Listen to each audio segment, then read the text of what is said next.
यह कहानी एक महिला सैन्य अधिकारी और सैनिकों के बारे में है जिन्हें जानवरों की तरह बचा हुआ खाना खाने पर मजबूर किया जाता था।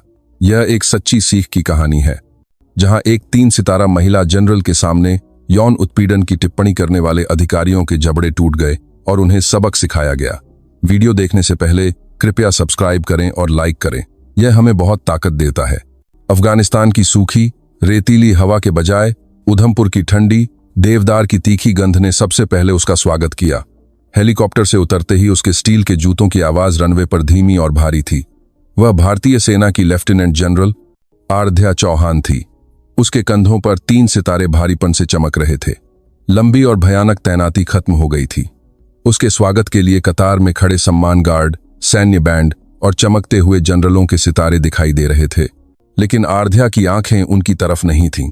उसने अपनी ओर आते 17वीं कोर के डिप्टी कोर कमांडर की सलामी लेते हुए संक्षिप्त रूप से सिर हिलाया। स्वागत है जनरल मैम, आपकी वापसी पर बधाई। मुख्यालय ने आपके लिए एक स्वागत समारोह का आयोजन किया है। आराध्या ने अपना हेलमेट उतारकर पसीने से भीगे छोटे बालों को पीछे किया। उसकी आंखों में अनगिनत लड़ाइयों और मौतों को देखने वाले की गहरी और ठंडी चमक थी। समारोह रद्द कर दो, मैं अभी 17वीं कोर मुख्यालय नहीं जा रही हूं। डिप्टी कोर कमांडर के चेहरे पर घबराहट दौड़ गई। लेकिन मैम, सारी तैयारियां हो चुकी हैं। कोर कमांडर भी बेसब्री से आपका इंतजार कर रहे हैं। मेरी आधिकारिक वापसी की तारीख 2 दिन बाद है। इस क्षण से लेकर 2 दिन तक मैं इस इकाई में मौजूद नहीं हूं। आराध्या ने अपने एडीसी कर्नल विक्रम सिंह को इशारा किया। कर्नल सिंह ने तुरंत गाड़ी से एक बड़ा फौजी बैग निकाला और उसे थमा दिया। उसके अंदर 3 सितारों वाली शानदार जनरल की वर्दी के बजाय एक नई लड़ाकू वर्दी थी जो अभी जारी की गई लगती थी। उस पर कोई रैंक पैच या यूनिट का निशान नहीं था, सिवाय एक पीले कंधे के पैच के जिस पर लिखा था परीक्षण कार्मिक। मैम, क्या आप वाकई ऐसा करेंगी? यह बहुत खतरनाक है, कर्नल सिंह ने धीमी आवाज में कहा।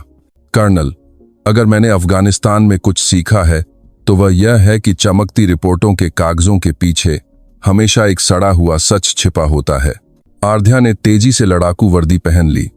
दशकों की सैन्य सेवा से तराशा हुआ उसका शरीर अभी भी एक तेज तलवार की तरह था, लेकिन रैंक पैच हटाने के बाद वह सिर्फ एक मजबूत दिखने वाली मध्यम आयु वर्ग की सैनिक लग रही थी। खासकर यह अफवाह मेरे कानों तक पहुंची है कि शेर भूखा है। मुझे खुद उस शेर की मांद में जाकर देखना होगा। जब मेरे बच्चे भूखे हों तो एक मां होकर मैं दावत में मुस्कुरा नहीं सकती। जिस शेर का उसने जिक्र किया वह 17वीं कोर के अधीन शेर ब्रिगेड के नाम से मशहूर एक मशीनीकृत इन्फेंट्री डिवीजन था। भारत की सबसे मजबूत मशीनीकृत इन्फेंट्री डिवीजन। लेकिन इसकी प्रसिद्धि के पीछे सैनिकों के कल्याण और मनोबल के बारे में भयानक अफवाहें आराध्या के कानों तक पहुंच रही थीं। तैनाती के दौरान उसे गुमनाम रूप से दर्जनों पत्र मिले थे। उनमें से एक पत्र एक मां की हताश अपील थी जिसने अपने बेटे को सेना में भेजा था। जनरल मैम, मेरा बेटा कहता है कि उसे खाना नहीं मिलता। वे जानवरों को भी इस तरह नहीं खिलाते। कृपया मेरे बेटे को बचा लीजिए। आराध्या ने अपनी लड़ाकू टोपी को और नीचे खींच लिया। उसकी निगाहें उधमपुर के धुंधले आसमान से भी ज्यादा ठंडी हो गईं। कर्नल सिंह, तुम 2 दिन बाद मेरे द्वारा बताए गए सही समय पर सैन्य पुलिस के साथ शेर ब्रिगेड का दौरा करोगे। तब तक मुझसे कोई संपर्क नहीं, कोई सहायता नहीं। यह एक आदेश है। जी मैम। कर्नल विक्रम सिंह ने हार मान ली। आराध्या उसे पीछे छोड़कर रनवे से बाहर निकल गई। उसका एक ही लक्ष्य था, शेर ब्रिगेड की उस अधीनस्थ इकाई का सैनिक भोजनालय जहां से सबसे ज्यादा शिकायतें आ रही थीं। उसने सभी आधिकारिक वापसी प्रक्रियाओं को नजरअंदाज कर दिया। स्वागत समारोह, रिपोर्टिंग, बैठकें, उन सभी बोझिल और दिखावटी प्रक्रियाओं को उसने छोड़ दिया। इस समय उसे सिर्फ नग्न सत्य की जरूरत थी। उसके जूते डामर को पार कर इकाई के बाहरी इलाके की कच्ची सड़क पर पड़ने लगे। स्टील की लेफ्टिनेंट जनरल आराध्या चौहान इस तरह खुद एक परछाई बन गई। शेर ब्रिगेड की 26वीं मशीनीकृत इन्फेंट्री ब्रिगेड का मुख्य द्वार भव्य था। एक शेर की मूर्ति इकाई में आने वालों को घूर रही थी, लेकिन आराध्या की आंखों में वह शेर एक कागज का शेर लग रहा था जिसके सारे दांत टूट चुके थे। वह इकाई के मुख्य द्वार के बजाय पिछले गेट की ओर बढ़ी जहां से आपूर्ति आती जाती थी। दोपहर के भोजन का समय नजदीक आते ही आपूर्ति ट्रक व्यस्त रूप से आ जा रहे थे। वह स्वाभाविक रूप से एक आपूर्ति ट्रक के पीछे चल पड़ी। गेट पर तैनात संतरियों ने उसे रोक लिया। पहचान पत्र दिखाएं, अपनी इकाई और आने का कारण बताएं। युवा सैनिक की आंखें सतर्कता से भरी थीं, लेकिन वे थकी हुई भी लग रही थीं। आराध्या ने अपनी टोपी को ठीक करते हुए तैयार किया हुआ परीक्षण कार्मिक का पहचान पत्र दिखाया। यह कोर की अनुसंधान और विकास शाखा के नाम पर बनाया गया एक नकली पहचान पत्र था। मैं नए लड़ाकू उपकरणों के स्थायित्व परीक्षण के लिए आई हूं। खासकर मुझे सैनिकों की सबसे अधिक गतिविधि वाले भोजनालय और प्रशिक्षण मैदान के मार्गों का पता लगाना है।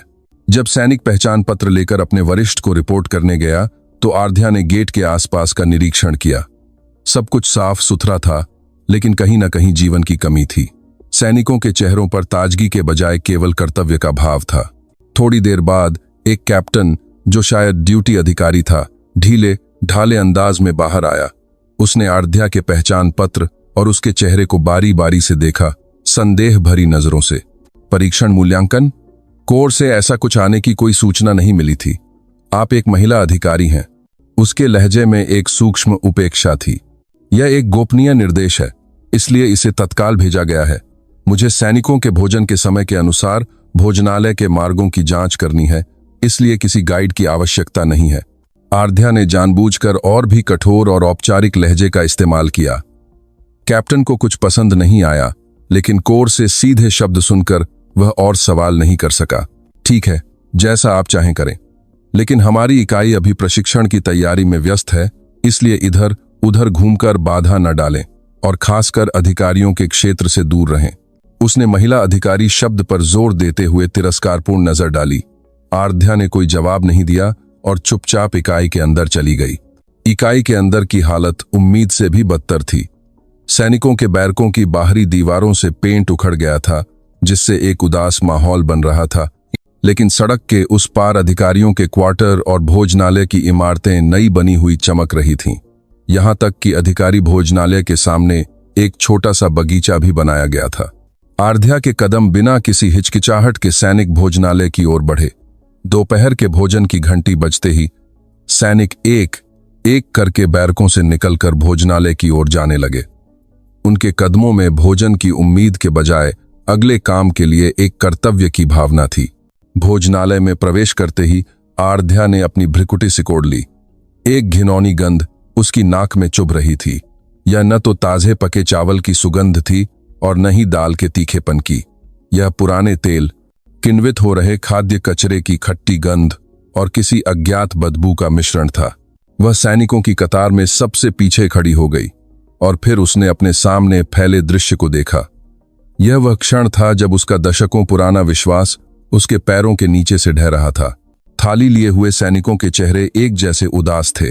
वे बिना कुछ कहे अपनी बारी का इंतजार कर रहे थे और जब वे काउंटर पर पहुंचे तो उन्होंने बस भावहीन चेहरे से अपनी थाली आगे बढ़ा दी। आराध्या की बारी आई। उसकी थाली में जो गिरा उसे चावल कहना शर्म की बात थी। जगह जगह से पीले पड़ चुके और चिपचिपे चावल के ढेले। अगला नंबर दाल का था। पतले पानी जैसे शोरबे के ऊपर कुछ अज्ञात तेल की बूंदें और 2-3 मुरझाए हुए पालक के टुकड़े थे। उसमें दाल का एक दाना भी नहीं था। सबसे चौंकाने वाला मुख्य व्यंजन था। मेनू बोर्ड पर स्पष्ट रूप से मटन करी लिखा था, लेकिन आराध्या की थाली में गहरे लाल रंग की चटनी में लिपटी चर्बी के टुकड़े और कुछ प्याज के रेशे थे। गोश्त का एक टुकड़ा भी नहीं था। अचार गल चुका था और उसकी शक्ल पहचानना मुश्किल था, और सलाद ऐसा लग रहा था जैसे उसे नमक के पानी में डुबोया गया हो। आराध्या थाली लेकर सैनिकों के बीच बैठ गई। उसके आसपास बैठे सैनिक खाना नहीं खा रहे थे, बल्कि जैसे कोई सजा काट रहे हों, जबरदस्ती खाना निगल रहे थे। कुछ ने आधा खाना भी नहीं खाया और उठकर चले गए। तभी भोजनालय के एक कोने से जोरदार हौंसी और घमंडी आवाजें सुनाई दीं। आह, आज दोपहर का खाना फिर क्या है? इस बदबूदार जगह पर खाना खाने से मेरा पेट खराब हो रहा है। आवाज का मालिक शेर ब्रिगेड का रसद अधिकारी लेफ्टिनेंट कर्नल भैरव सिंह था। उसके बगल में आपूर्ति अधिकारी मेजर ओम प्रकाश चापलूसी भरी मुस्कान के साथ खड़ा था। उनके सामने जो खाना रखा था वह अभी परोसे गए सैनिकों की थालियों से गुणात्मक रूप से अलग था। अलग से पकाया गया सुगंधित बासमती चावल, गाढ़ी दाल मखनी जिसमें खूब सारा मक्खन था और मोटे गोश्त के टुकड़ों से भरी मटन करी, साथ में ताजा बना हुआ पनीर टिक्का भी था। वे सैनिकों के साथ एक ही जगह पर थे, लेकिन पूरी तरह से अलग भोजन कर रहे थे। लेफ्टिनेंट कर्नल साहब, फिर भी यह किसी शाही दावत से कम नहीं है। आज शाम अधिकारी भोजनालय में विशेष रूप से तैयार की गई तंदूरी पार्टी के बारे में सोचकर इसे सह लीजिए। मेजर ओम प्रकाश ने मजाक किया। चुप रहो, जरा उन सैनिकों को देखो कैसे खा रहे हैं। इतना बचा खुचा देने पर भी वे ठूंस ठूंस कर खा रहे हैं। सच में जानवर हैं। भैरव सिंह की आवाज ऊंची थी और भोजनालय में मौजूद हर सैनिक ने उसे सुना, लेकिन सैनिकों ने बस अपना सिर और नीचे झुका लिया। किसी ने विरोध करने की हिम्मत नहीं की। तभी एक महिला अधिकारी, एक युवा लेफ्टिनेंट, अपनी थाली लेकर लेफ्टिनेंट कर्नल भैरव सिंह के पास गई। वह हाल ही में कमीशन हुई लग रही थी। उसका चेहरा युवा था, लेकिन उसने हिम्मत जुटाई थी। सर, सैनिकों के भोजन की गुणवत्ता बहुत खराब है। खासकर मुख्य व्यंजन में सिर्फ चर्बी है, जिसे खाया नहीं जा सकता। कृपया इसमें सुधार करें। भोजनालय में सन्नाटा छा गया। सैनिकों के चम्मच एक साथ रुक गए।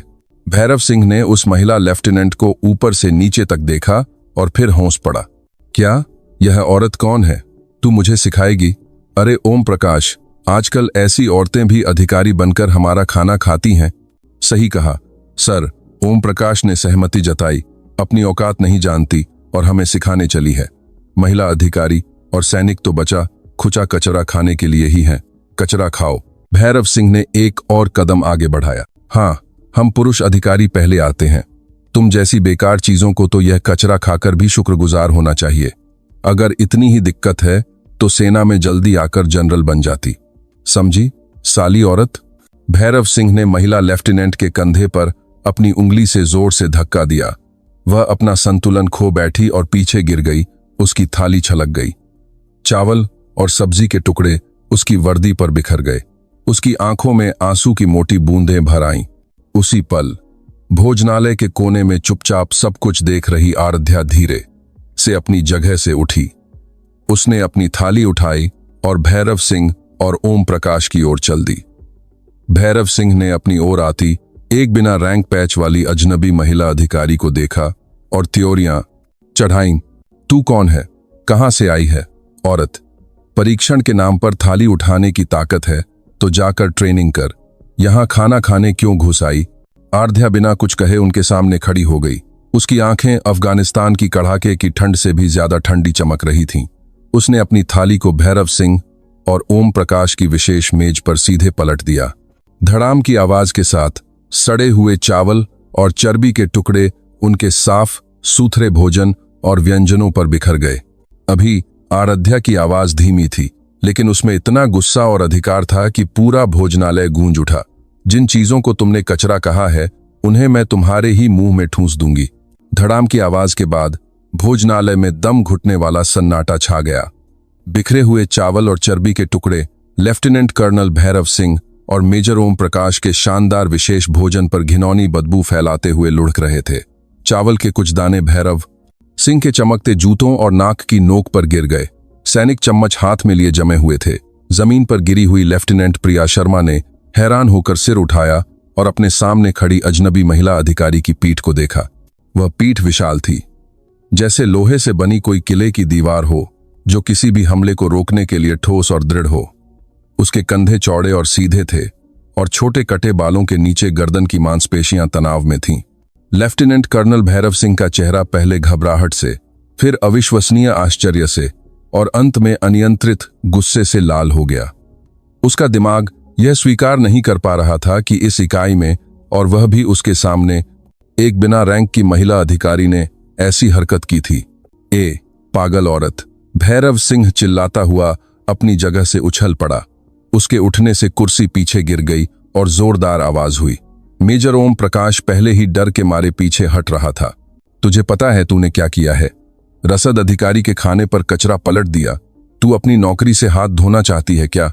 भैरव सिंह के मुंह से झाग निकल रहे थे। वह अपना आपा खो चुका था, क्योंकि उसका अधिकार जमीन पर गिरे चावल के दानों की तरह कुचल दिया गया था। उसने आराध्या के गाल पर थप्पड़ मारने के लिए हाथ उठाया। उसका भारी शरीर उसकी ओर दौड़ा। सैनिकों के बीच से एक सामेले की दबी हुई चीख निकली। प्रिया शर्मा ने अपनी आंखें कसकर बंद कर लीं, लेकिन भैरव सिंह का हाथ आराध्या के गाल तक नहीं पहुंचा। पहुंचना तो दूर, वह उसके चेहरे के पास भी नहीं पहुंच सका। आराध्या बस एक कदम बहुत ही सूक्ष्मता से बगल में हट गई थी।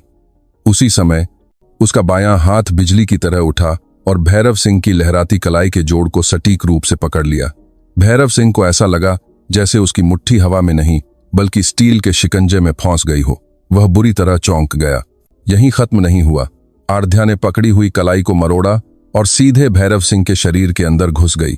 उसकी दाहिनी कोहनी एक हथौड़े की तरह भैरव सिंह के सीने के बीचों बीच जा लगी। धपाक की एक भारी आवाज जैसे हवा फट गई हो पूरे भोजनालय में गूंज उठी। भैरव सिंह का विशाल शरीर एक पल में सारी ताकत खोकर छींगे की तरह झुक गया। 100 किलो से अधिक का भारी शरीर सांस छोड़ता हुआ आगे की ओर गिर पड़ा, लेकिन आराध्या ने उसे गिरने नहीं दिया।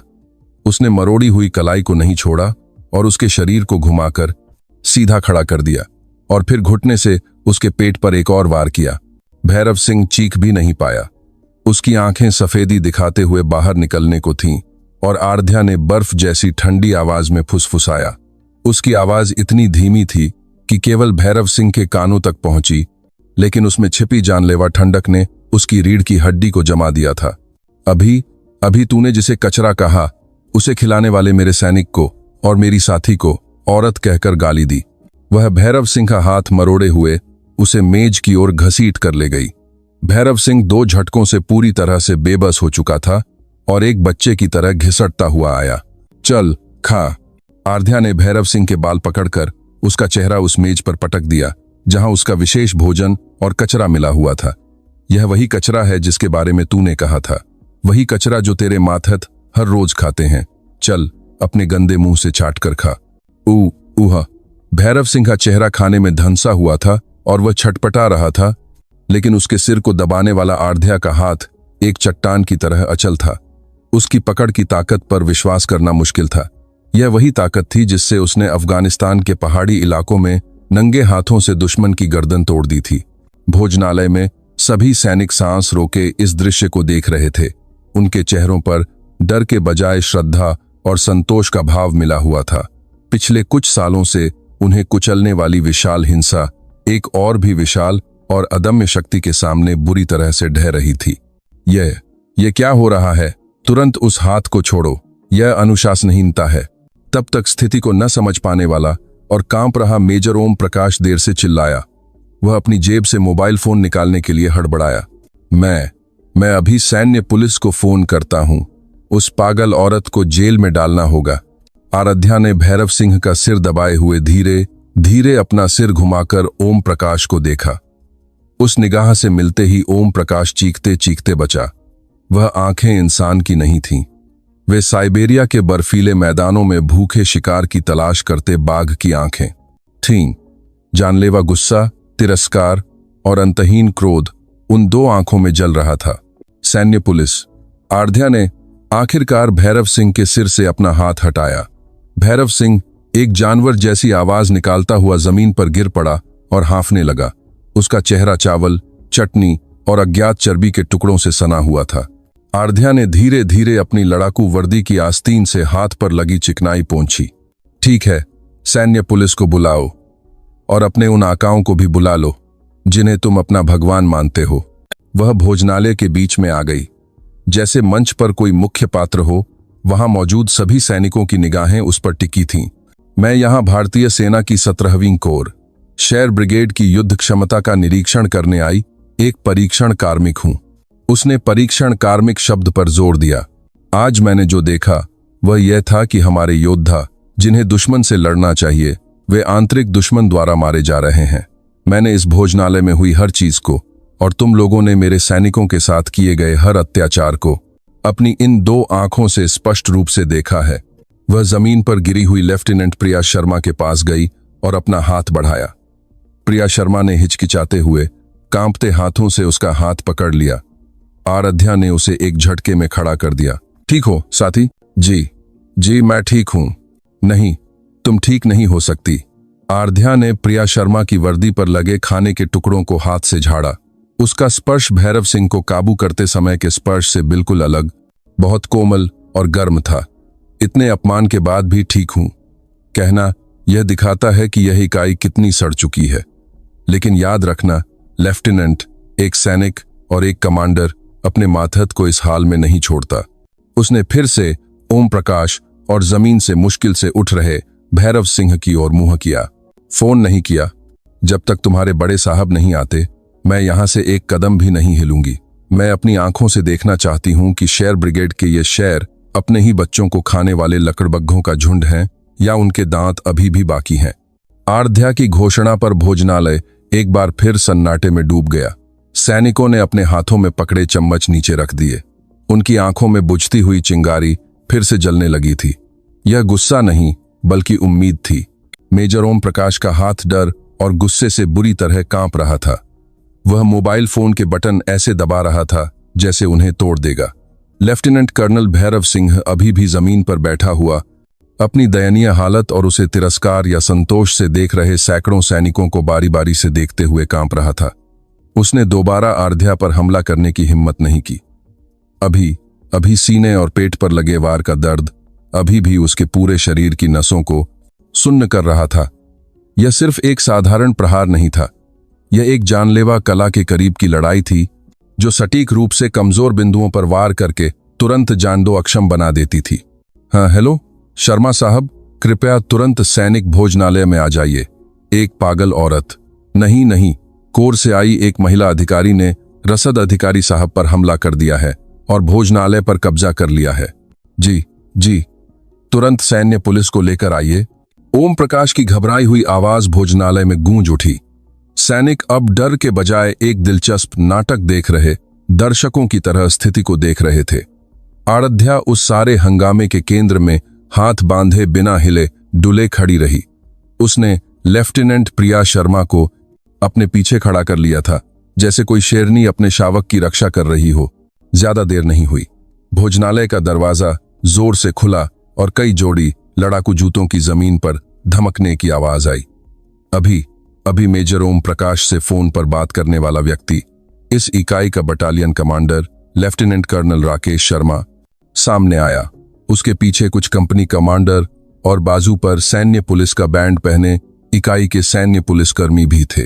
लेफ्टिनेंट कर्नल राकेश शर्मा 40 की उम्र के शुरू में होने के बावजूद चिकने भोजन और शराब से मोटा हो गया था। उसने भोजनालय के अंदर का नजारा देखकर अपनी नाक सिकोड़ी। जमीन पर बैठा खाने से सना भैरव सिंह, डर से कांपता ओम प्रकाश और इन सब का कारण दिखने वाली एक अजनबी महिला अधिकारी। यह सब क्या हंगामा है? दोपहर के भोजन के समय तुम लोग क्या कर रहे हो? राकेश शर्मा ने बटालियन कमांडर के पद के अनुरूप एक प्रभावशाली आवाज निकालने की कोशिश की, लेकिन उसकी आंखें आराध्या के चेहरे के बजाय उसके शरीर को ऊपर से नीचे तक घूर रही थीं। उसकी नजर में स्पष्ट तिरस्कार और जिज्ञासा का मिश्रण था। शर्मा साहब, यह औरत, इस पागल औरत ने कोर से आई परीक्षण कार्मिक होने का नाटक करते हुए भैरव सिंह साहब पर हमला किया। ओम प्रकाश ऐसे भागा जैसे उसे कोई बचाने वाला मिल गया हो। राकेश शर्मा घमंड से चलता हुआ आराध्या के पास आया।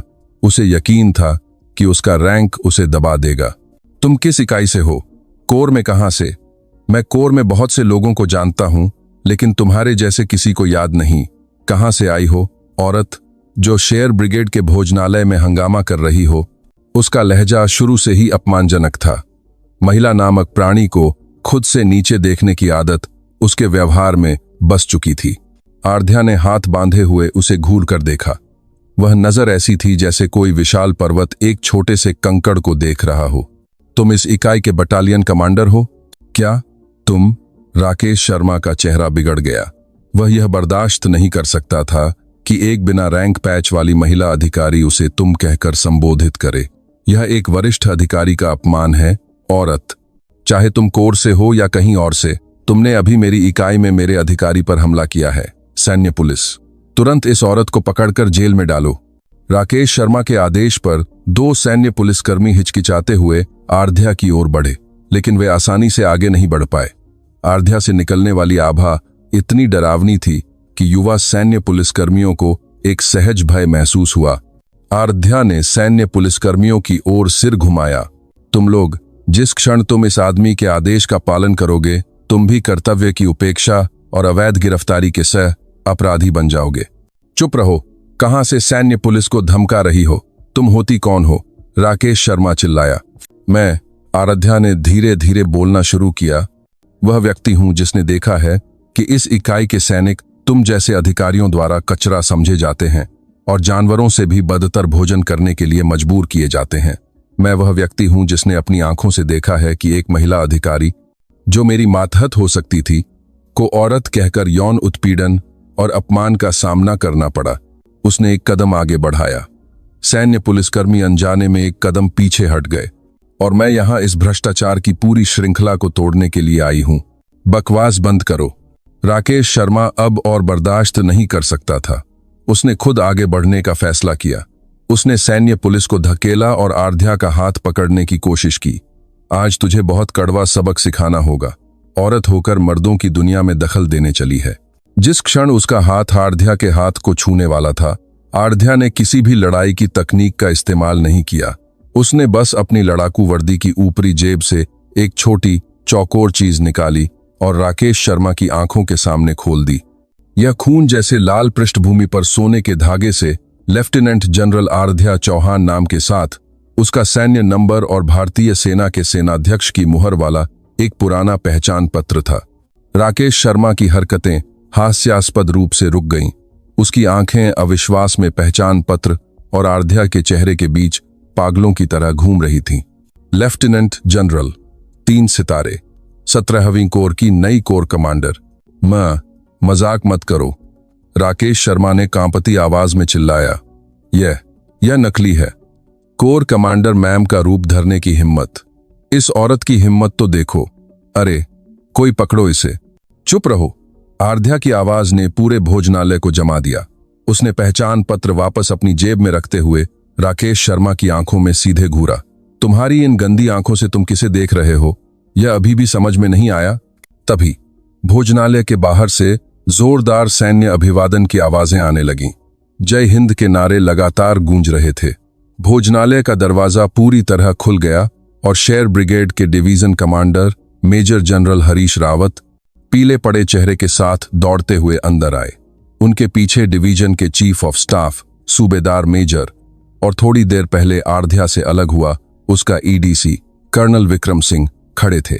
कर्नल विक्रम सिंह के आधिकारिक सैन्य पुलिस दौरे का समय अभी 2 घंटे दूर था, लेकिन वह आराध्या के स्वभाव को बहुत अच्छी तरह जानता था। शेर की माद में घुसी वह 2 दिन बाद सुरक्षित नहीं रह सकती थी। उसने अपनी मर्जी से कार्यक्रम को आगे बढ़ाया और डिवीजन कमांडर के कार्यालय पर छापा मारा और स्थिति की गंभीरता को भांपकर सीधे यहां दौड़ा आया। Core commander ma'am, Harish Rawat ने भोजनालय के प्रवेश द्वार से ही चीख जैसी आवाज में चिल्लाते हुए दौड़ लगाई। उसने भोजनालय के केंद्र में खड़ी आराध्या को देखा और लगभग गिरते पड़ते दौड़कर उसके सामने एक सटीक सलामी दी। जय हिंद। शेर ब्रिगेड का division commander major general Harish Rawat नई कोर कमांडर मैम को रिपोर्ट करता है। हरीश रावत की सलामी इस घटना का एक आदर्श अंत था। लेफ्टिनेंट कर्नल राकेश शर्मा वहीं जम गया। उसके दिमाग ने काम करना बंद कर दिया था। कोर कमांडर मैम, 3 सितारे, लेफ्टिनेंट जनरल आराध्या चौहान, जिस महिला को उसने अभी औरत, पागल औरत कहा था, जिस महिला के शरीर को उसने छूने की हिम्मत की थी, वह उसकी सर्वोच्च कमांडर, अफगानिस्तान की जीवित किंवदंती, steel angel, lieutenant general Aaradhya Chauhan थी। राकेश शर्मा के पैर कांप गए। वह वहीं जमीन पर बैठ गया। उसकी पैंट का अगला हिस्सा गीला होने लगा था।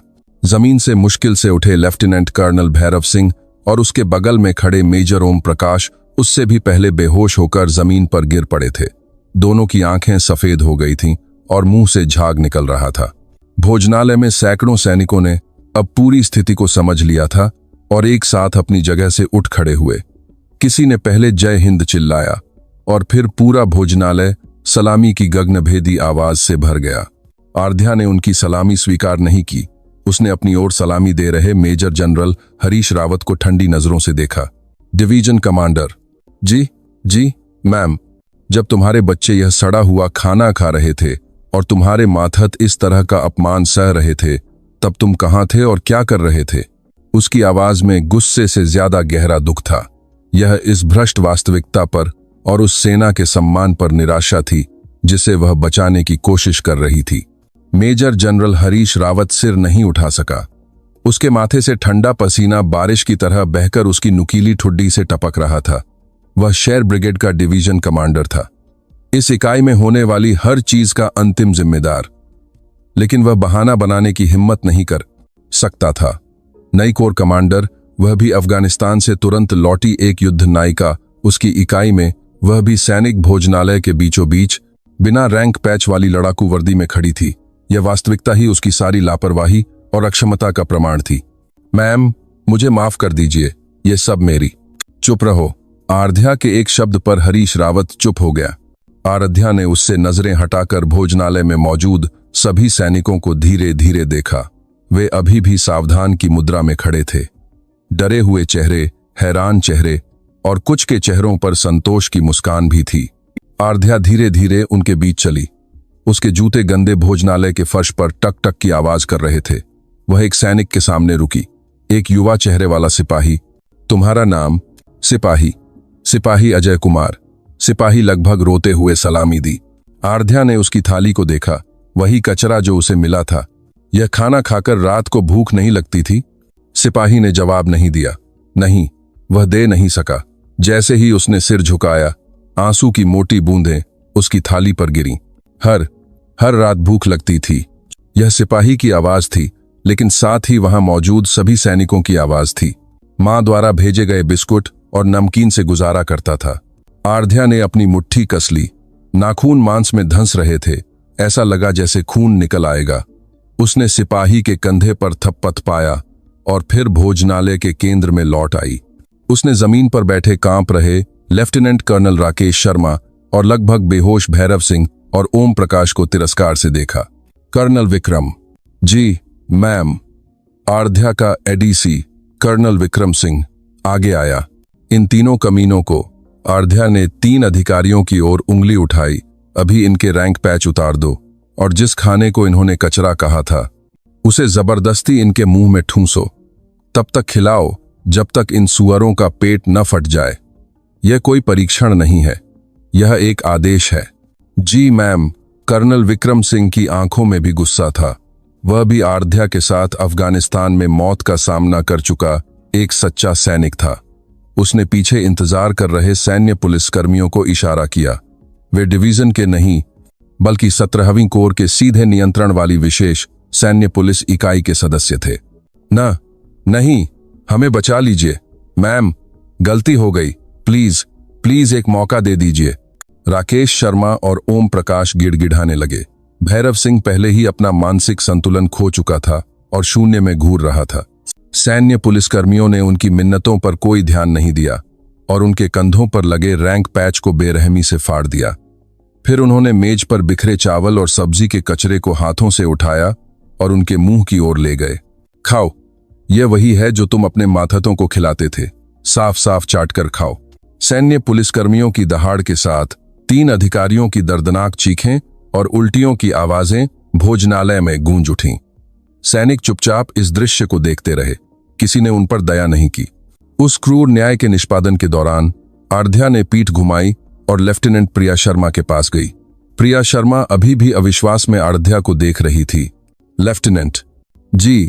जी मैम। प्रिया शर्मा ने अपनी कमर तोड़कर सलामी दी। उसकी आंखें आंसुओं से भरी थीं। आराध्या ने सलामी लेने के बजाय उसके कंधे पर लगे आखिरी दाग को पोंछा। आज तुमने एक सैनिक के रूप में सबसे साहसी काम किया। अपने मातहतों के लिए एक वरिष्ठ अधिकारी से अनुचित व्यवहार की शिकायत की, भले ही इसे नजरअंदाज किया गया और कुचला गया। तुम्हारी यह हिम्मत किसी भी पदक से ज्यादा चमकदार है। धन्यवाद मैम। प्रिया शर्मा आखिरकार अपने आंसू नहीं रोक पाई। ये अपमान के आंसू नहीं थे, बल्कि एक ऐसे कमांडर से मिलने की खुशी के आंसू थे जो उसे समझता था। आराध्या ने उसे हल्के से गले लगाया। ये वे आंसू थे जो उसने अफगानिस्तान में दुश्मन की गोली से गिरे अपने माथत को खोते समय भी नहीं बहाए थे। लेकिन अब उसकी आंखें भी गर्म हो रही थीं। मैं बहुत देर से आई, माफ करना मेरे बच्चों। उसकी आवाज धीमी थी, लेकिन भोजनालय में मौजूद सभी सैनिकों के दिलों में एक गहरी गूंज छोड़ गई। आराध्या ने प्रिया शर्मा के कंधे को थपथपाया और फिर मुड़ी। उसकी आंखें फिर से एक स्टील की महिला जनरल की तरह हो गई थीं। उसने मेजर जनरल हरीश रावत और अब डर से कांप रहे डिवीजन के अन्य अधिकारियों की ओर घोषणा की। Major general Harish Rawat. जी मैम, आज से शेयर ब्रिगेड के डिवीजन कमांडर के पद से तुम्हें बर्खास्त किया जाता है। तुम तुरंत कोर की जांच शाखा में जाकर जांच का सामना करोगे और यहां मौजूद तुम सब। आराध्या ने भोजनालय में मौजूद सभी अधिकारियों को देखा। आज तुम लोगों ने अपनी आंखों से देखा है कि तुम्हारे मातहत किस तरह का व्यवहार सहते हुए सैन्य जीवन जी रहे हैं, और तुमने यह भी देखा है कि एक वरिष्ठ अधिकारी का भ्रष्टाचार और अक्षमता कैसे पूरे संगठन को खा जाती है। मैं आज से 2 दिनों के लिए अपने बहजाज के लिए सभी आधिकारिक कार्यक्रम रद्द करती हूं।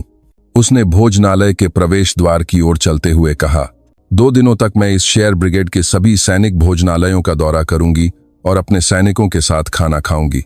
मैं खुद चावल परोसूंगी और मैं खुद दाल बनाऊंगी, और अगर किसी एक भी जगह पर आज जैसा कचरा मेरे सैनिकों की थाली में मिला। आराध्या ने भोजनालय का दरवाजा खोला और बाहर निकल गई। देर शरद तू की ठंडी हवा उसके छोटे बालों को बिखेर रही थी। तो यह सिर्फ डिवीजन कमांडर की बर्खास्तगी पर खत्म नहीं होगा। मैं इस पूरे शेयर ब्रिगेड को अपने हाथों से उखाड़ फेंकूंगी। क्या मेरी बात समझ में आई? हम याद रखेंगे मैम। डिवीजन कमांडर से लेकर सिपाही तक सभी सैनिकों का जोरदार जवाब उधमपुर के आसमान को चीर गया। आराध्या ने बिना जवाब दिए अपने इंतजार में खड़ी कोर कमांडर की गाड़ी में बैठ गई। गाड़ी चली और उसने खिड़की से तेजी से दूर होते शेयर ब्रिगेड के मुख्य द्वार को देखा। उसका न्याय अभी शुरू हुआ था। वह अपने बच्चों की रक्षा के लिए भ्रष्टाचार की ओर भी गहरी और अंधेरी जड़ों की ओर अपनी तलवार तान चुकी थी। भोजनालय में समय रुक गया था। कोर की विशेष सैन्य पुलिस इकाई के कठोर हाथों से जिनके रैंक पैच फाड़ दिए गए थे, वे 3 पूर्व अधिकारी अब सिर्फ साधारण अधेड़ उम्र के पुरुष थे। वे उस कचरे को जिसे वे इतना तुच्छ समझते थे, सैकड़ों सैनिकों के सामने जानवरों की तरह अपने मुंह में ठूंस रहे थे। उल्टियों की आवाजें, सिसकियों और माफी की भीख का मिश्रण एक नरक का दृश्य बना रहा था। लेकिन आराध्या की नजर उन पर नहीं टिकी थी। उसकी बर्फ जैसी ठंडी आंखें भोजनालय के प्रवेश द्वार पर कांपते हुए शेयर ब्रिगेड के division commander major general Harish Rawat की ओर थीं। हरीश रावत। जी मैम। हरीश रावत पीले चेहरे के साथ एक कदम में दौड़कर आया। उसके माथे से अब ठंडा पसीना नहीं, बल्कि डर के मारे खुले रोम छिद्रों से तेल मिला हुआ गाढ़ा पसीना बह रहा था। तुम? आराध्या ने पूरे भोजनालय को गुंजा देने वाली आवाज में पूछा। सच में नहीं जानते थे? यह सवाल एक साधारण सवाल नहीं था। यह एक अवसर था और एक अंतिम चेतावनी। हरीश रावत इसका मतलब समझ गया। उसने सहज रूप से बचने का रास्ता खोजा। उसकी आंखें एक पल के लिए जमीन पर पड़े भैरव सिंह और राकेश शर्मा की ओर गईं। मैम, यह मेरी कमान की विफलता है। लेकिन इन लोगों ने। हरीश रावत ने अपनी उंगली से अपने मातहतों की ओर इशारा किया। इन दुष्ट लोगों ने मुझे धोखा दिया और मनमाने ढंग से सैनिकों के भोजन में। झूठ। आराध्या की आवाज एक तलवार की तरह थी। उसने हरीश रावत के बहाने को खत्म होने से पहले ही काट दिया। झूठ मत बोलो हरीश रावत। तुम्हारी ये गंदी आंखें सब कुछ बयां कर रही हैं। तुम जानते नहीं थे, ऐसा नहीं है। तुमने इसे नजरअंदाज किया और आगे बढ़कर इसमें शामिल हुए। आराध्या हरीश रावत के पास एक कदम आगे बढ़ी। उसकी अद्दौ करने वाली उपस्थिति से दबा हुआ हरीश रावत अनजाने में पीछे हट गया। तुम जो विशेष भोजन खाते थे, वह कहां से आता था? तुम्हारे मातहतों की थाली में जो था, क्या वह सिर्फ तुम्हारा था, या तुमने भी किसी को खुश करने के लिए यह सब किया? आराध्या का आरोप बिल्कुल सटीक था। हरीश रावत की पुतलियां भूकंप की तरह कांप उठीं। वह शेर ब्रिगेड का डिवीजन कमांडर था, इस इकाई का राजा, लेकिन वह एक बड़ी शक्ति पर आश्रित एक परजीवी भी था, इस सड़ी हुई श्रृंखला का एक मध्य प्रबंधक मात्र। मैम, वह तो कर्नल विक्रम।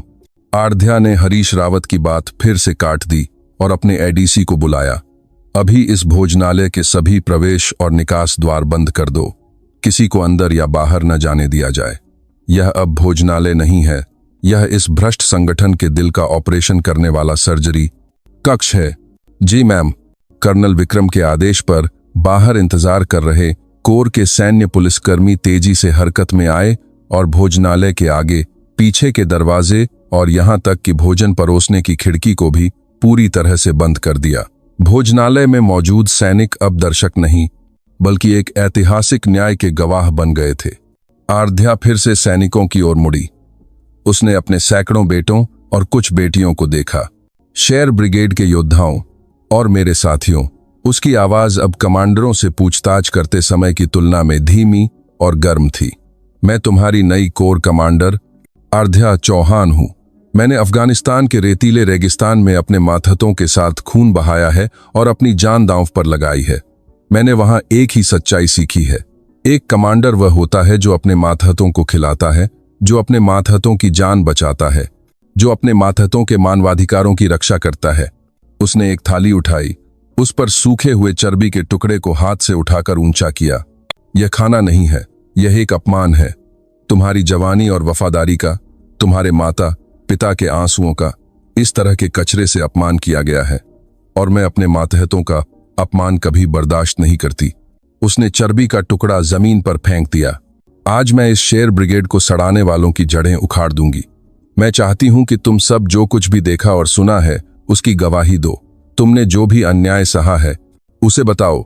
यह आराध्या चौहान तुम्हारी ढाल और तुम्हारी तलवार बनकर सब कुछ ठीक कर देगी। तभी सैनिकों की भीड़ में से एक सैनिक, वही सिपाही अजय कुमार जिससे आराध्या ने सवाल किया था, ने हाथ उठाया। वह कांप रहा था, लेकिन उसकी आंखें दृढ़ थीं। मैं सिपाही अजय कुमार कुछ कहना चाहता हूं। सबकी निगाहें उसकी ओर मुड़ गईं। आराध्या ने सिर हिलाकर अनुमति दी। मैंने हर हफ्ते के अंत में लेफ्टिनेंट कर्नल राकेश शर्मा साहब को बाहर की एक निजी गाड़ी से मिलते देखा है, रसद गोदाम के पीछे।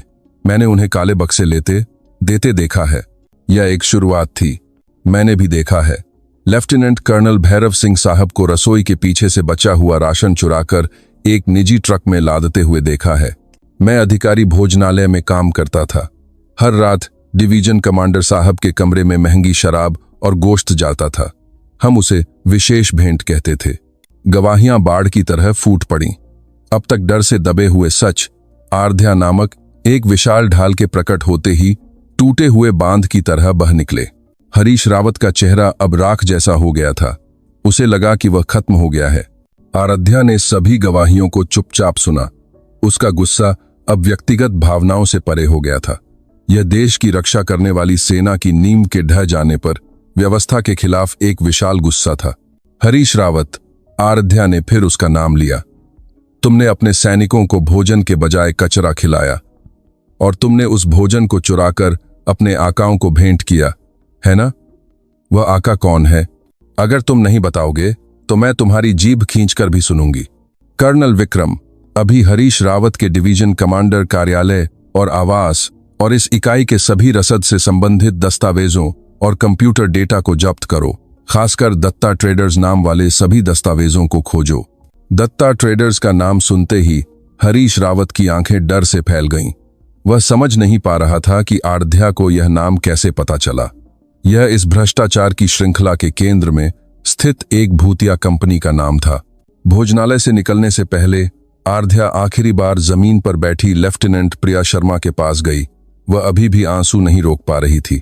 लेफ्टिनेंट जी मैम, आज तुमने जो आंसू बहाए हैं वे अपमान के आंसू नहीं बल्कि शुद्धिकरण के आंसू हैं। तुम्हारी हिम्मत इस सड़ी हुई श्रृंखला को तोड़ने वाली पहली तलवार बनी है। उठो और मेरे साथ इस इकाई को फिर से खड़ा करो। आराध्या के बढ़ाए हुए हाथ को प्रिया शर्मा ने दोनों हाथों से मजबूती से पकड़ लिया। यह एक वरिष्ठ और अधीनस्थ की मुलाकात नहीं थी। यह एक साथी सैनिक के रूप में इस सड़ी हुई वास्तविकता को ठीक करने की एक स्टील जैसी शपथ का हाथ मिलाना था। आराध्या ने उसे खड़ा किया और कर्नल विक्रम और सैन्य पुलिसकर्मियों के साथ भोजनालय से बाहर निकल गई। उसका अगला लक्ष्य इस भ्रष्ट शेर के दिल डिवीजन कमांडर का कार्यालय था। रात गहरी हो गई थी। शेर ब्रिगेड का डिवीजन कमांडर कार्यालय अपना सामान्य दबदबा खो चुका था और कोर की विशेष सैन्य पुलिस इकाई के ठंडे नियंत्रण में था। हरीश रावत का शानदार कार्यालय तहस नहस हो चुका था। सभी दराजें खुली थीं, कंप्यूटर जब्त कर लिए गए थे और दीवार पर लगी शेर की तस्वीर के पीछे की गुप्त तिजोरी भी खोल दी गई थी। आराध्या डिवीजन कमांडर की कुर्सी पर नहीं बैठी। वह खिड़की के पास खड़ी होकर अंधेरे में डूबी इकाई के दृश्य को चुपचाप देख रही थी। उसके पीछे कर्नल विक्रम जब्त किए गए दस्तावेजों को छांट रहा था। भैरव सिंह, राकेश शर्मा, ओम प्रकाश और हरीश रावत तक उनके व्यक्तिगत कंप्यूटर नेटवर्क, कॉल रिकॉर्ड्स और सावधानी से छिपाए गए बेनामी खातों के लेन देन के विवरण, शेयर ब्रिगेड के नाम पर किए गए सभी भ्रष्टाचार के निशान स्पष्ट रूप से सामने आ रहे थे। मैम, कर्नल विक्रम की आवाज भारी थी। मिल गया। आराध्या धीरे धीरे मुड़ी। कर्नल विक्रम के हाथ में एक पुरानी चमड़े की डायरी थी। यह वह चीज थी जिसे हरीश रावत ने अपनी गुप्त तिजोरी में सबसे गहराई में छिपाया था। यह हरीश रावत की व्यक्तिगत बही है। जब से वह डिवीजन कमांडर बना है, उसने दत्ता ट्रेडर्स नामक एक फर्जी कंपनी के माध्यम से जो सैन्य सामग्री चुराई है, उसकी मात्रा कल्पना से परे है। कर्नल विक्रम ने बही खोली। उसके अंदर तारीखों और वस्तुओं के अनुसार सैनिकों को मिलने वाले चावल, गोश्त, तेल और यहां तक कि लड़ाकू उपकरणों के भी निजी बाजार में बेचे जाने का रिकॉर्ड भरा हुआ था, और उस आय का एक हिस्सा भेंट के नाम पर नियमित रूप से किसी को भेजा जाता था। दत्ता ट्रेडर्स का असली मालिक हरीश रावत का साला था। यह एक क्लासिक पारिवारिक भ्रष्टाचार का मामला है, लेकिन पैसे का प्रवाह यहीं खत्म नहीं होता। कर्नल विक्रम ने एक और दस्तावेज उठाया। हरीश रावत तो बस एक मोहरा था। उसने जो पैसा भेंट किया वह और भी ऊंचे पद पर गया। मैम, यह नाम आपको परिचित लगेगा। आराध्या ने दस्तावेज लिया। उस पर उस व्यक्ति का नाम लिखा था जो उसके 17वीं कोर कमांडर के रूप में नियुक्त होने से पहले कुछ समय के लिए कार्यवाहक कोर कमांडर था और वर्तमान में उसका डिप्टी कोर कमांडर था। 17वीं कोर के डिप्टी कोर कमांडर ब्रिगेडियर करण वर्मा। आराध्या की निगाहें ठंडी हो गईं। करण वर्मा। जब वह उधमपुर के रनवे पर उतरी थी तो सबसे पहले वही उसके पास आया था और स्वागत समारोह की बात करके उसका ध्यान भटकाने की कोशिश की थी। वह शेयर ब्रिगेड के भ्रष्टाचार के बारे में जानता नहीं था, बल्कि वह इस भ्रष्टाचार का एक मुख्य हिस्सा था। हरीश रावत करण वर्मा का आदमी था और करण वर्मा ने पूरे 17वीं कोर में अपना मकड़जाल बिछा रखा था। आराध्या के मुंह से हंसी या आह जैसी एक सांस निकली। वह अफगानिस्तान में दुश्मन की गोलियों से नहीं डरती थी, लेकिन अब वह इस बात पर असहनीय विश्वासघात और गुस्सा महसूस कर रही थी कि जिस देश की सेना की वह रक्षा करना चाहती थी, वह अंदर से इस तरह सड़ रही थी। दुश्मन बाहर नहीं था, वह अंदर सबसे करीब था। तो इसलिए वह मुझे दावत में खींचना चाहता था ताकि मुझे इस सड़ी हुई गंध का पता न चले। आराध्या ने अपनी मुट्ठी कस ली। उसकी उंगलियों के जोड़ सफेद हो गए। वह अभी कहाँ है? वर्तमान में डिप्टी कोर कमांडर के कार्यालय में इंतजार कर रहा है। वह केवल इतना जानता है कि आप शेयर ब्रिगेड में स्थानीय निरीक्षण कर रही हैं। ऐसा लगता है कि उसे अभी तक पूरी स्थिति का पता नहीं चला है। बहुत अच्छा। आराध्या के होठों पर एक क्रूर मुस्कान आ गई। सांप को पकड़ने के लिए बिल को जलाना पड़ता है। कर्नल विक्रम, तुरंत 17वीं कोर मुख्यालय के सभी प्रमुख अधिकारियों को बुलाओ। समय सुबह 4 बजे। स्थान कोर का सम्मेलन कक्ष। एक भी व्यक्ति छूटना नहीं चाहिए। और करण वर्मा को बता दो कि मैं उससे एक विशेष रिपोर्ट लूंगी, शेयर ब्रिगेड की शानदार भोजन व्यवस्था के बारे में। जी मैम। विशेष सैन्य पुलिस इकाई को कैसे तैनात किया जाएगा? सभी को सम्मेलन कक्ष के बाहर घात लगाकर छिपा दो। मेरे संकेत से पहले वे परछाई की तरह इंतजार करेंगे। आज रात हम 17वीं कोर में छिपे चूहों और सांपों को एक साथ साफ करेंगे। आराध्या ने हरीश रावत की कुर्सी पर लटका शेयर ब्रिगेड का कमांड बैटन उठाया। उसने उसे चुपचाप देखा और फिर उसे अपने घुटने से तोड़ दिया। कड़ाक की आवाज के साथ भ्रष्ट शेर का प्रतीक 2 टुकड़ों में टूट गया और लेफ्टिनेंट प्रिया शर्मा। जी मैम। जब उसने बुलाया तो कार्यालय के प्रवेश द्वार पर इंतजार कर रही प्रिया शर्मा एक दृढ़ चेहरे के साथ अंदर आई। वह अब रो नहीं रही थी। उसकी आंखों में एक नया संकल्प था। तुम आज मैंने जो कुछ भी देखा है उसकी गवाह हो और इस इकाई में सुधार के लिए मेरी पहली सिपाही हो। अब से तुम्हें मेरे सीधे माथत एडीसी के रूप में नियुक्त किया जाता है। कर्नल विक्रम की मदद करो और होने वाली इस सफाई की पूरी प्रक्रिया को रिकॉर्ड करो और सहायता करो। कर सकती हो? प्रिया शर्मा ने कोई हिचकिचाहट नहीं दिखाई। उसने अपने जूतों की एड़ियां एक साथ टक की आवाज के साथ मिलाईं और अपने सैन्य जीवन की सबसे बड़ी और जोरदार आवाज में जवाब दिया। जी मैम। जय हिंद। सुबह की ओर जाने वाली रात गहरी और अंधेरी थी, लेकिन सबसे बड़ा अंधेरा हटने से ठीक पहले का था। आराध्या ने 2 टुकड़ों में टूटे हुए बैटन को कूड़ेदान में फेंक दिया और डिवीजन कमांडर के कार्यालय से बाहर निकल गई। उसके जूतों की आवाज अब उधमपुर में 17वीं कोर मुख्यालय की ओर बढ़ रही थी। सुबह 4 बजे 17वीं कोर मुख्यालय का सम्मेलन कक्ष भारतीय सेना के हृदय स्थल की तरह भव्य और विशाल था, लेकिन उस सुबह उसकी हवा असामान्य रूप से ठंडी और भारी थी। कोर के सीधे नियंत्रण वाली इकाइयों के कमांडर, विभिन्न ब्रिगेडों के कमांडर और प्रमुख स्टाफ अधिकारी सभी को बुलाया गया था। वे सभी नींद भगाने की कोशिश कर रहे थे, लेकिन उससे ज्यादा वे एक अज्ञात बेचैनी से घिरे हुए थे। अफगानिस्तान से तुरंत लौटी नई कोर कमांडर, उसकी प्रतिष्ठा के बारे में उन्होंने सुना था, लेकिन आधिकारिक पदभार ग्रहण समारोह से पहले इस तरह की असामान्य सुबह की बैठक एक अभूतपूर्व घटना थी। सम्मेलन कक्ष की पहली पंक्ति में डिप्टी कोर कमांडर की सीट पर बैठे ब्रिगेडियर करण वर्मा ने शांत दिखने की कोशिश की, लेकिन उसकी आंखें बेचैनी से सम्मेलन कक्ष के दरवाजे की ओर थीं। शेर ब्रिगेड में आखिर हुआ क्या? क्या हरीश रावत, उस बेवकूफ ने कोई गलती कर दी? नहीं, सिर्फ खाने के मसले पर वह इस सुबह जनरलों को नहीं जगाएगी। क्या उस औरत को कुछ और पता चल गया है? उसकी बेचैनी चरम पर पहुंचने ही वाली थी कि सम्मेलन कक्ष का विशाल दरवाजा खुल गया। सभी जनरल और कर्नल एक साथ अपनी जगह से उठकर सलामी की मुद्रा में आ गए। जय हिंद। सम्मेलन कक्ष में गूंजती सलामी की आवाज पर भी आराध्या ने कोई जवाब नहीं दिया। वह धीरे धीरे, बहुत धीरे धीरे सम्मेलन कक्ष के अंदर चली आई। सबकी निगाहें उस पर टिकी थीं और वे चौंक गए। आराध्या 3 चमकते सितारों वाली जनरल की वर्दी में नहीं थी। वह उसी लड़ाकू वर्दी में थी जो उसने शेर ब्रिगेड के भोजनालय में पहनी थी, जिस पर कोई रैंक पैच नहीं था। यहां तक कि उसकी लड़ाकू वर्दी पर अभी भी उस दिन के चावल के दाग और भोजन के धुंधले धब्बे लगे हुए थे। यह जानबूझकर किया गया था। यह यहां मौजूद सभी लोगों के लिए एक शक्तिशाली चेतावनी और संदेश था। उसके पीछे चलते कर्नल विक्रम और एक अजनबी महिला लेफ्टिनेंट प्रिया शर्मा के चेहरे भी दृढ़ थे। आराध्या मुख्य मंच पर चढ़ गई।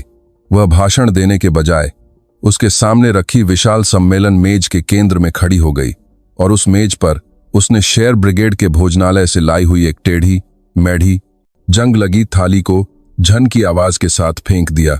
सब बैठ जाओ। उसकी आवाज को माइक्रोफोन की जरूरत नहीं थी। उसने पूरे सम्मेलन कक्ष को अपने अधिकार में ले लिया था। जनरल सहमे हुए अपनी सीटों पर बैठ गए। आज मैंने आप सबको इस सुबह इसलिए बुलाया है ताकि मैं अपना परिचय दूं, ऐसा नहीं है। आराध्या ने सम्मेलन कक्ष में भरे सितारों को एक एक करके देखा। उसकी नजर एक्स रे की तरह उनकी वर्दी को भेद कर उनके काले मन को देख रही थी। मैं आपको आपकी कमान वाली इस 17वीं कोर की असली हकीकत दिखाने के लिए यहां हूं। उसने कर्नल विक्रम को इशारा किया। कर्नल, डेटा दिखाओ। सम्मेलन कक्ष के सामने एक विशाल स्क्रीन चालू हो गई। सबसे पहले जो दिखाई दिया वह शेर ब्रिगेड के सैनिकों द्वारा खाए जाने वाले कचरे की तस्वीर थी। पीले पड़े चावल, सिर्फ चर्बी वाली सब्जी, बिना दाल की दाल। यह आराध्या की आवाज गूंजी, आपके सर्वश्रेष्ठ कहे जाने वाले 17वीं कोर के योद्धाओं का भोजन है। जनरलों के बीच से धीमी आहें निकलीं। कुछ चौंक गए, लेकिन कुछ ने अपनी नजरें फेर लीं और यह स्क्रीन बदल गई। भैरव सिंह और ओम प्रकाश द्वारा खाए जाने वाले शानदार विशेष भोजन की तस्वीर थी। आपके वफादार मातहत अधिकारियों का भोजन है।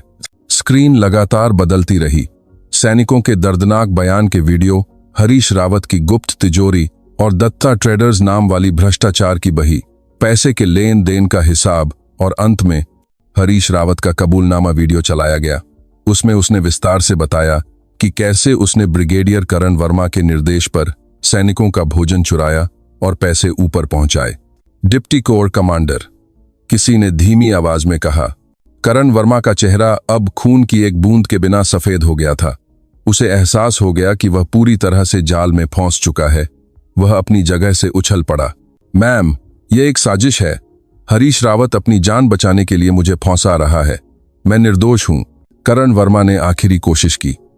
उसने सोचा कि आराध्या एक महिला होने के नाते भले ही एक युद्ध नायिका हो, लेकिन इस तरह की आंतरिक राजनीति और साजिशों में कमजोर होगी। आराध्या धीरे धीरे उसकी ओर चली। साजिश? वह करण वर्मा के ठीक सामने आकर रुकी। उसका कद करण वर्मा से छोटा था, लेकिन इस समय करण वर्मा उसे ऊपर देख रहा था। ठीक है, तो सुनो, क्या यह भी एक साजिश है? आराध्या ने अपनी जेब से एक छोटा सा रिकॉर्डर निकाला। उसमें करण वर्मा की कल की बातचीत थी जो उसने कोर के सूचना प्रमुख से की थी। जिसे वह पूरी तरह से अपने नियंत्रण में मानता था। आराध्या, वह औरत बहुत उछल रही है। लगता है उसे शेर ब्रिगेड में कुछ भनक लग गई है। हरीश रावत की पूंछ काटनी होगी। तुम सारे सबूत बदल दो। अफगानिस्तान में गोली लगने के बाद लगता है उसका दिमाग खराब हो गया है। एक औरत को कोर कमांडर बनाओगे तो यही होगा। करण वर्मा की आवाज, जिसमें वह महिला अधिकारियों का अपमान कर रहा था और आराध्या को वह औरत कहकर हंस रहा था, पूरे सम्मेलन कक्ष में गूंज उठी। करण वर्मा वहीं जम गया। उसे एहसास हो गया कि उसका सबसे भरोसेमंद आदमी या तो आराध्या से मिल गया था या उसके डर से सब कुछ उगल दिया था। तुम, आराध्या ने करण वर्मा के सीने पर लगे सितारे को उंगली से छुआ, न केवल मेरे सैनिकों का भोजन चुराने वाले चोर हो, बल्कि देश द्वारा सौंपी गई सेना का निजीकरण करने वाले और अपने साथियों को लिंग के आधार पर अपमानित करने वाले एक गद्दार हो। उसकी आवाज तिरस्कार से भरी थी। तुम सैनिक नहीं हो। तुम इस वर्दी को पहनने के लायक नहीं हो। तुम सिर्फ मेरे सैनिकों की पीठ पर झोंक की तरह चिपके हुए एक घिनौने कीड़े हो। मैम, जनरल, प्लीज एक मौका। करण वर्मा टूट गया। उसने आराध्या के जूते पकड़ने की कोशिश की, लेकिन आराध्या ने उसे ऐसा करने नहीं दिया। सैन्य पुलिस। उसके धीमे लेकिन दृढ़ आदेश पर सम्मेलन कक्ष के सभी दरवाजे एक साथ खुल गए।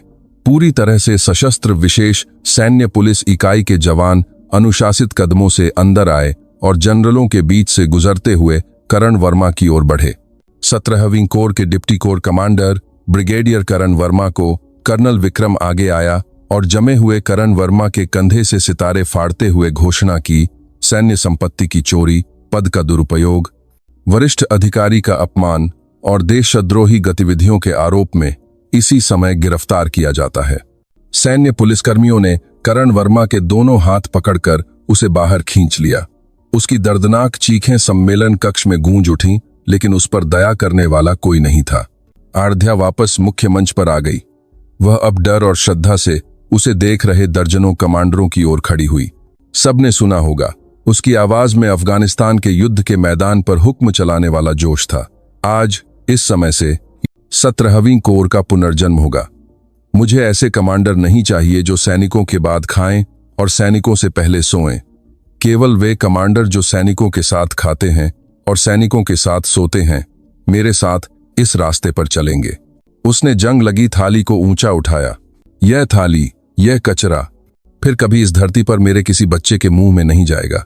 यह मेरा पहला आदेश और अंतिम चेतावनी है। जिसे कोई आपत्ति हो, वह अभी उस कमीने के साथ बाहर जा सकता है।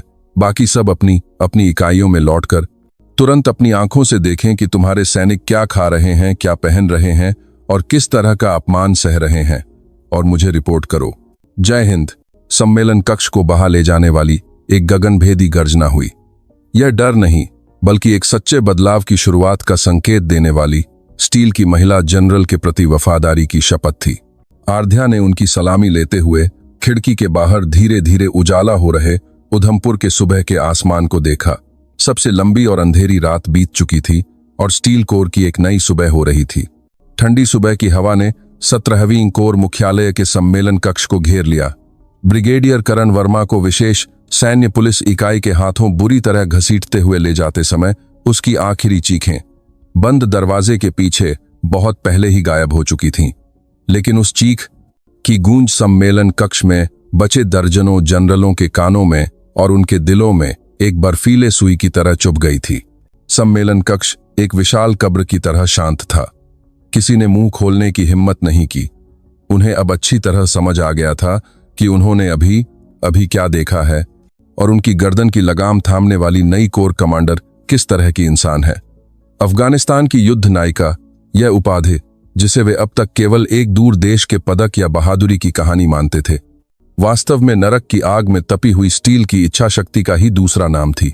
आराध्या अभी भी मुख्य मंच के केंद्र में खड़ी थी।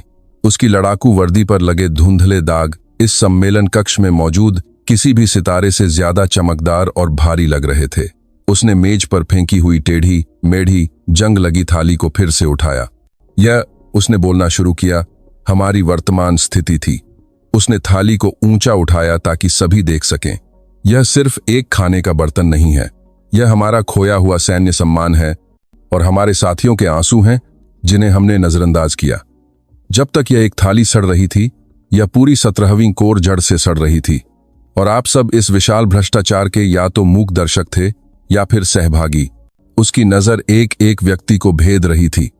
कोई सिर झुका रहा था, कोई नजरें चुरा रहा था और कोई बेशर्मी से सिर उठाए हुए था, लेकिन डर से उसकी ठुड्डी कांप रही थी।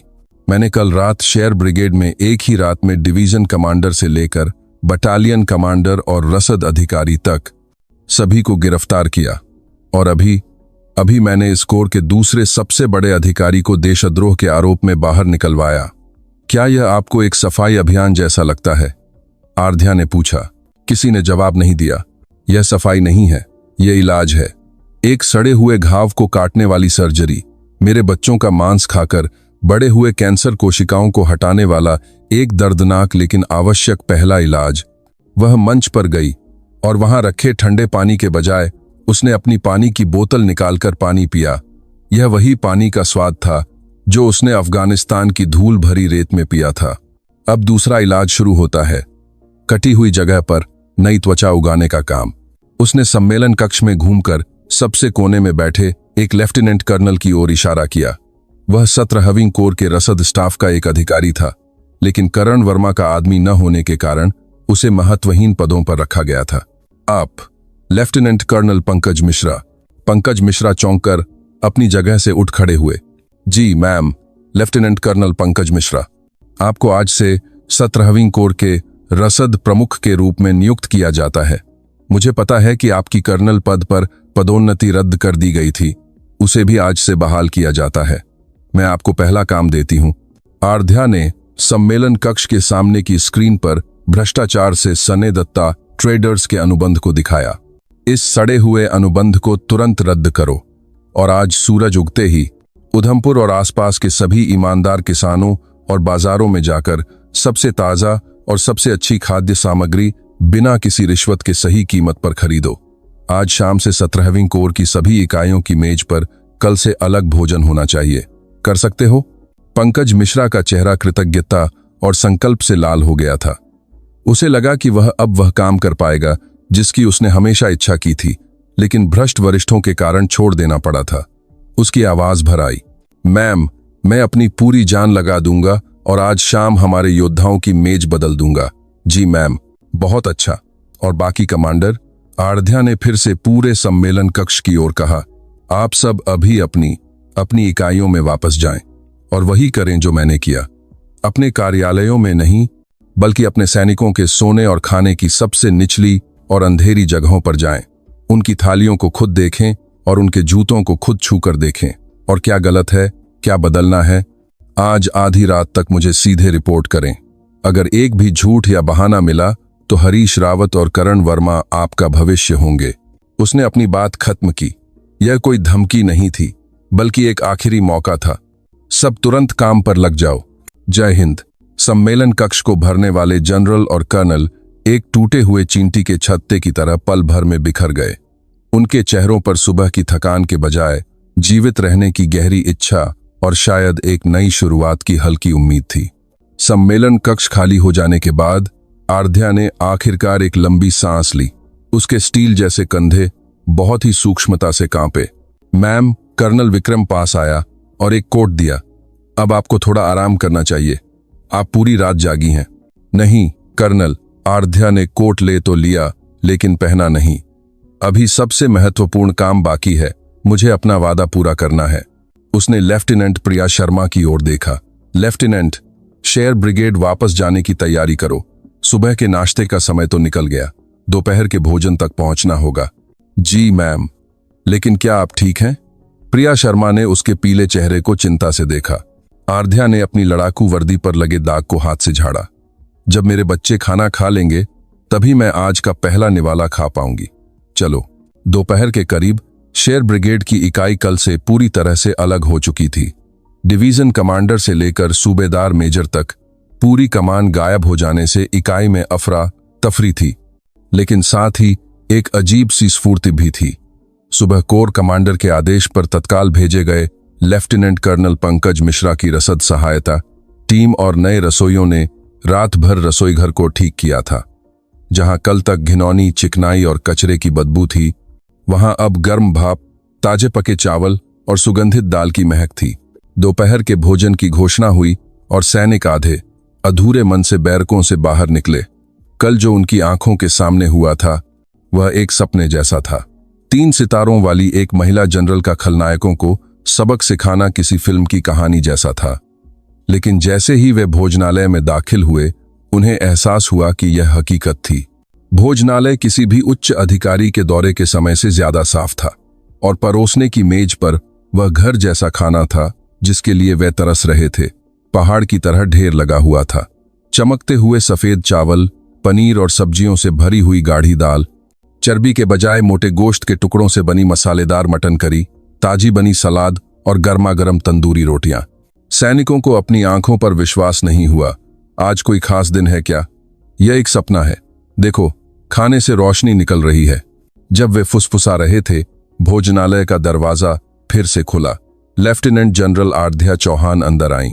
वह अभी भी बिना रैंक पैच वाली लड़ाकू वर्दी में थीं, लेकिन वह किसी भी जनरल की वर्दी से ज्यादा चमक रही थीं। उसने सैनिकों को देखकर हल्की सी मुस्कान दी। खाना नहीं खा रहे, क्या कर रहे हो? सैनिकों ने एक साथ सलामी दी। जय हिंद।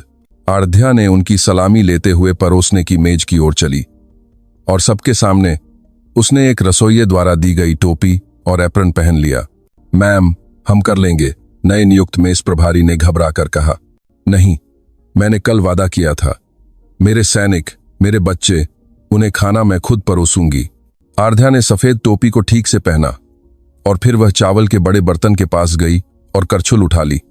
उसकी हरकत में कोई हिचकिचाहट नहीं थी, जैसे वह दशकों से यह काम कर रही हो। उसने पहले सैनिक, कल हिम्मत दिखाकर गवाही देने वाले सिपाही अजय कुमार की थाली ली। लो, आराध्या ने चावल का एक बड़ा ढेर परोसा। सिपाही अजय कुमार, कल तुम बहुत दुबले लग रहे थे। खूब खाना, भूखे नहीं रहना। अजय कुमार थाली लेकर भी हिल नहीं सका। उसकी आंखों से कल से अलग तरह के आंसू टपक रहे थे। ये दुख या अपमान के नहीं, बल्कि जीवन में पहली बार महसूस किए गए गहरे आभार और सम्मान के आंसू थे। धन्यवाद, बहुत बहुत धन्यवाद मैम। रो क्यों रहे हो? जल्दी खाओ, पीछे तुम्हारे साथी इंतजार कर रहे हैं। आराध्या ने मुस्कुराते हुए अगले सैनिक की थाली ली। मटन पसंद है? ताकत के लिए खूब गोश्त खाना चाहिए। उसने करछुल से सिर्फ गोश्त के टुकड़े चुनकर उसकी थाली भर दी। उसने हर एक सैनिक के चेहरे को देखा, उनके नाम पुकारे, उनके कंधे थपथ पाए। ट्रेनिंग कैसी चल रही है? छुट्टी कब जा रहे हो? घर पर माता पिता ठीक हैं? उसके सवाल औपचारिक नहीं थे, वे एक मां की आवाज थे जो सच में अपने बच्चों की खैरियत पूछ रही थी। सैनिक रोते हुए खाना ले रहे थे। भोजनालय जल्द ही सिसकियों और धन्यवाद मैम की आवाजों से भर गया। अंत में लेफ्टिनेंट प्रिया शर्मा उसके सामने खड़ी हुई। प्रिया शर्मा की दोनों आंखें सूजी हुई थीं। आराध्या ने चावल परोसना रोककर एक पल के लिए उसे देखा। लेफ्टिनेंट प्रिया शर्मा, जी मैम, कल तुमने जो थाली मुझे दी थी वह कचरे से भरी थी। आज मैं जो तुम्हें यह भोजन दे रही हूं, यह वह सम्मान है जो तुमने अपनी हिम्मत से वापस पाया है। आराध्या ने प्रिया शर्मा की थाली में दूसरे सैनिकों से ज्यादा पनीर के टुकड़े रखे। तुम एक बेहतरीन सैनिक हो और भविष्य में और भी बेहतरीन कमांडर बनोगी। मेरे साथ रहकर सीखना भूलना मत। मैम। प्रिया शर्मा आखिरकार अपने आंसू नहीं रोक पाई और सलामी दी। जी मैम, जय हिंद। सबको खाना परोसने के बाद आराध्या ने अपनी थाली में भी वही भोजन लिया और फिर कल भैरव सिंह और राकेश शर्मा जहां बैठे थे उस विशेष सीट पर नहीं, बल्कि सबसे कोने में जहां सिपाही बैठे थे उस मेज पर जाकर बैठ गई। जब वह बैठी तो आसपास के सैनिक इतने तनाव में आ गए कि उन्हें समझ नहीं आ रहा था कि खाना मुंह में जा रहा है या नाक में। आराध्या उन्हें देखकर हंसी। इतना घबरा क्यों रहे हो? मुझे भी तो खाना खाने दो। कल से एक निवाला नहीं खाया, भूख से मर रही हूं। उसने मटन का एक बड़ा टुकड़ा उठाकर चावल के साथ खाया। स्वादिष्ट है। पंकज मिश्रा ने अपना काम ठीक से किया। उसे चाव से खाते देखकर सैनिकों ने भी एक एक करके चम्मच उठाए। तनाव कम होते ही उन्हें असली खाने का स्वाद महसूस हुआ। भोजनालय जल्द ही सैकड़ों चम्मचों के थालियों से टकराने की खुशनुमा आवाज से भर गया। यहां वहां से स्वादिष्ट है कि आवाजें आने लगीं। यह शेर ब्रिगेड के भोजनालय में सालों बाद पहली बार सुनाई देने वाली असली भोजन की आवाज थी। आराध्या खाते समय अपने बेटों को, अपने बच्चों को पेट भरते हुए देखकर खुश हो रही थी। वह जानती थी यही कारण था कि वह उस नरक जैसे अफगानिस्तान से जीवित लौटी थी, और यही वह असली कर्तव्य था जिसकी मांग उसके कंधों पर लगे 3 सितारे कर रहे थे। जब वह खाना खाकर भोजनालय से बाहर निकली तो सभी सैनिकों ने एक साथ उठकर सलामी दी। उनकी सलामी कल से बिल्कुल अलग थी, डर या कर्तव्य की नहीं, बल्कि दिल की गहराइयों से निकले सच्चे सम्मान और वफादारी की सलामी थी। आराध्या ने उनकी सलामी लेते हुए इकाई के मुख्य द्वार की ओर चली। धूप तेज थी, लेकिन उसके कदम हल्के थे। मैम, कर्नल विक्रम ने उसके साथ चलते हुए पूछा, अब मुख्यालय वापस चलें? नहीं, आराध्या ने गाड़ी में बैठते हुए कहा, अभी भी मेरे बहुत से बच्चे भूखे हैं। लेफ्टिनेंट। जी मैम। कोर कमांडर की एडीसी की भूमिका में पूरी तरह ढल चुकी प्रिया शर्मा ने एक नोटबुक लेकर जवाब दिया। अगली इकाई कौन सी है? 7वीं तोपखाना ब्रिगेड मैम। वहां से भी भोजन की गंभीर शिकायतें मिली हैं। आराध्या ने नक्शा खोला। ठीक है, अभी तुरंत वहां चलो। खिड़की के बाहर विश्व की सर्वश्रेष्ठ शेर ब्रिगेड लिखा हुआ एक पत्थर का स्तंभ पीछे छूट गया। भ्रष्ट शेर मर चुका था।